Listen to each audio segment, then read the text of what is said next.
Well, hello there. It's Jeremy, the Existential Wine Guy. It is 5:30 on Wine Wednesday. I want to thank you for taking a look at my Facebook Live. I'm adjusting some settings right there, so sorry about that. And let's go back. Here we go. Oh, golly. Really? Right away. There it is. All right, so now we're back on Instagram. Thank you very much. Again, I wanted to thank you for watching my Facebook and Instagram Live. What do we do here? Every Wine Wednesday around 5:30 Pacific, I come out and we talk about wine. More than anything else, I like talking about the experience of wine, the fellowship, and kind of where it leads the mind during tasting or drinking glasses of wine with your friends. So first and foremost, let's start off with what we're drinking today. We're going to be talking a little about the Bordeaux region of France today, and so I thought I'd start us off with, and this is where my French is just absolutely awful. Chateau Cerulean. You know, my let's say, gosh, it'd be from junior to being a senior in high school. My French teacher was Betty Johnson, and I was her worst student. And she told me that one day that French would come in handy. I didn't believe her, and now I wish I had. So so let's go ahead and taste this real quick. It's absolutely fantastic. We're going to be talking a little bit more about Bordeaux. The second thing that I wanted to talk about was a quick shout out to my good friend About Town, Deb. She's missing her dad tonight, so we're going to toast him. Tomorrow he would have been 97, so salud. All right, we do have a lot to go over, so we're going to jump right into it. As many of you know who follow my Instagram or my Facebook, over the weekend I attended a blind Bordeaux tasting at the Perry Creek Winery in Fairplay, California. Fairplay is in the El Dorado County. Fantastic elevation. It's a great growing area. Also, that particular area, just for wineries and winemakers, is it's a little secret. It's a little treasure out there. So if you're in Northern California and you hear about the Sierra foothills and going to Amador and El Dorado counties, definitely take some time and go over to the Fairplay area. You'll find some amazing winemakers and grapes that are grown in not only in that region, but they're coming in from everywhere, and they're just making fantastic wine. So while I was there at the Perry Creek Winery, this was a really cool event, and it's one thing that I've never seen any other winery do. Is they did a blind Bordeaux tasting, and what they did is they put two of their wines up against two Bordeaux from the Bordeaux region, and then two other more or less Bordeaux blends from the West Coast. It was a blind tasting. Everybody got to rank everything and discuss the wines and grade them eventually. I think that's a really brave thing to do because, when you're a winery, you may not be, up for putting your wines up and seeing where they land. Other wineries I know might go so far as to sort of position their wines so that they would have a higher ranking with the people who are grading it. They didn't this time. They didn't have to. Very confident in their own wines. It was kind of weird that their wines actually came in like first and like third, and the Bordeaux blends actually ranked the lowest 5 and 6, which is says less about the wines themselves, I think, but more about the palate of the people who were tasting the wines. So it was it was a really fun event. There was fantastic food. The owner Dieter was out there. The winemaker Summer, she was out there as well. So they both gave introductions, and then they also have a sommelier working for them as well, Hadrian Gallo, and he came out and explain the wines, and it was just really kind of a fantastic time the entire way, all the way through. And it did get me to thinking about Bordeaux blends in general. You know, basically what are Bordeaux's? We know it comes from that region, but I thought I'd talk just a little bit about that as well.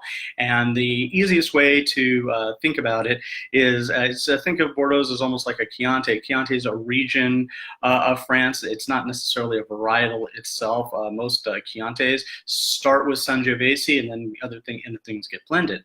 It's the same is true for the Bordeaux region. So when you're tasting a Bordeaux, you are generally tasting specific varietals from the Bordeaux region. And those Bordeaux varietals will generally be Cabernet Sauvignon, they will be Cabernet Franc, and then they will also be probably Merlot. And generally, they're going to be Cabernet Sauvignon or Merlot heavy, depending on where that is actually what part of Bordeaux it's actually coming from. There's the terms left bank and right bank, and we'll talk about that in one sec. There's also a couple of varietals that will find their way in. Petit Verdot is one of them. There's also Malbec and Comonier. Comonier is a kind of, and Malbec both are finding more popularity sort of south of the border through places like Argentina and Chile. But it's good to know that those two varietals specifically came from the Bordeaux region first and are considered Bordeaux varietals. And just for poops and giggles, we'll also talk about the white varietals that come from the Bordeaux region, specifically Semillon, Sauvignon Blanc, and Muscadel. The Bordeaux blend, the white blends that come from that region, are definitely going to be a little bit on the sweeter side. They're not going to have the crisp dryness, although you are seeing more blends that have Sauvignon Blanc versus more Semillon in there. So you are starting to see some drier white Bordeaux blends coming from that region. So real quick, if you're just joining me, it's Jeremy, the Existential Wine Guy, where I'm here every Wine Wednesday at 5:30 to talk about wine and to wax philosophical about anything that I happen to be thinking about or that wine inspires me to think about. So we're talking about Bordeaux varietals. We also need to talk about how American wineries attack Bordeaux varietals. They actually got together, and if you ever see the term Meritage on a bottle, that is a homage. It's saying that these are specifically Bordeaux varietals, although not coming directly from Bordeaux, obviously grown in California, but they're done very much in a Bordeaux style. What is that style? Let's talk about that a little bit. We should talk about right bank versus left bank. Literally, there's a river that kind of runs through France. It's and I'm going to butcher this as well, the Gironde River. And on the right bank, it is a little bit Merlot heavy. So those wines are going to have a little bit more of Merlot as the primary base. Added to it will be the Cabernet Sauvignon and the Cabernet Franc. You're going to get a lot. It's going to be a little bit more red fruit to it. Whereas left bank, you're going to see more Cabernet Sauvignon heavy blends out of the Bordeaux region. So with those, you'll be you might actually, they'll be a little bit more tannic as opposed to kind of a softer fruit to it. They're a little bit better for laying down as well. It's kind of funny because as I was picking out this wine, I really kind of took it for a left bank just by the bottle appearance and everything that I was looking at. And then upon tasting it,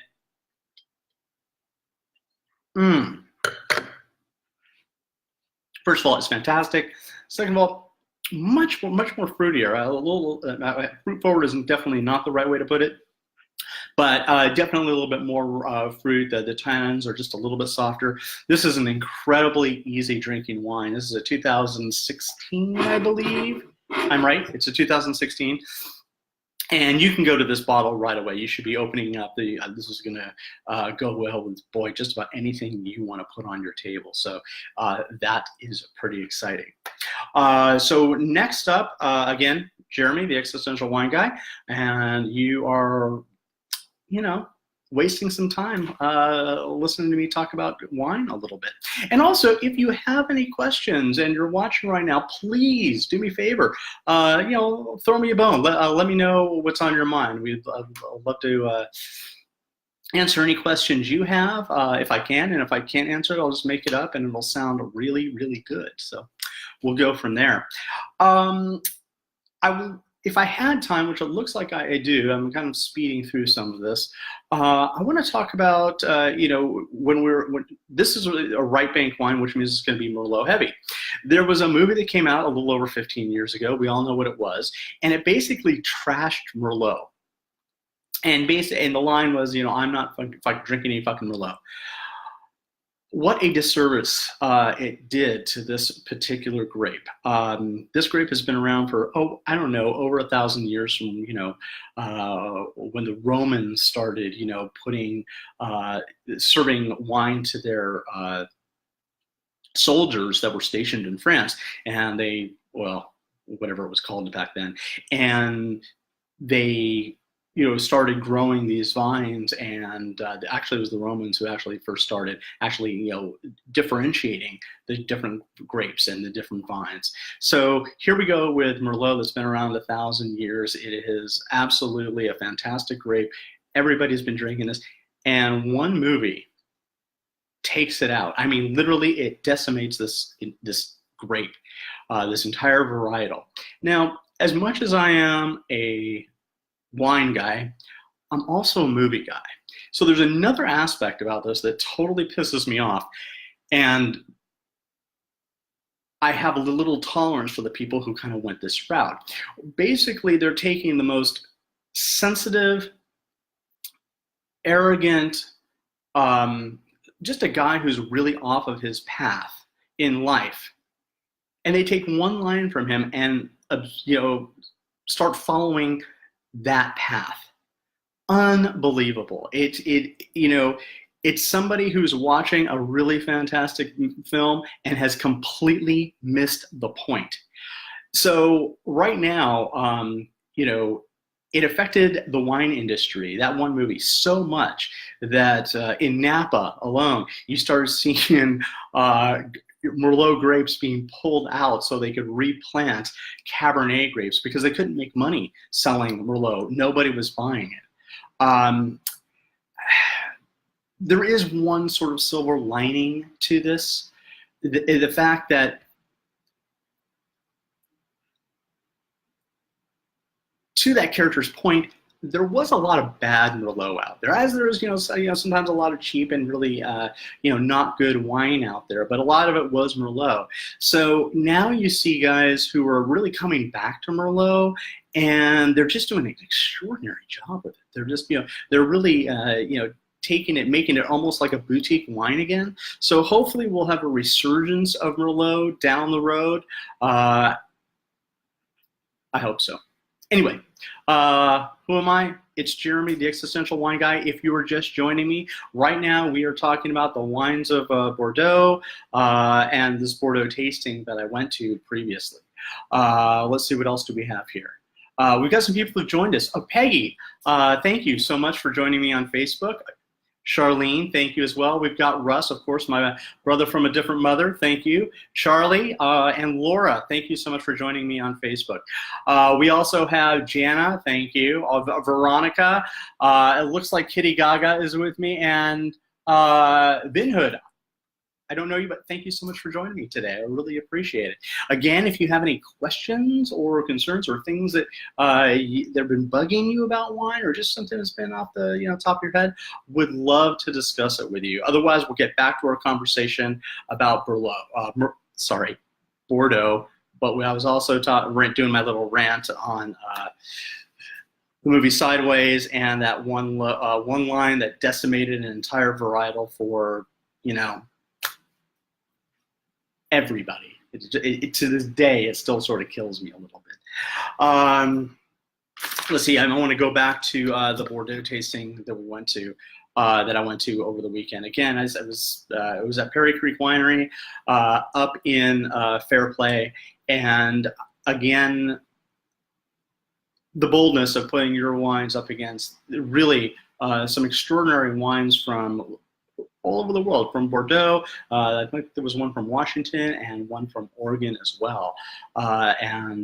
These wines, the tough thing is as you're going through these wines, I was giving a lot of these, almost they almost kind of fell within the same score. They were getting, out of 20 points, they were, for me, they were getting anywhere from about 16 to about 19. And that is just an example of these guys bringing in fantastic wines. It was really hard to judge one against the other. And again, it says a lot to the wines that won, which is the first one was Perry Creek, and I think the second one was out of Oregon. And now I don't have my notes on that one to be sure. But the point is where our palates are, especially what the California palate seems to be.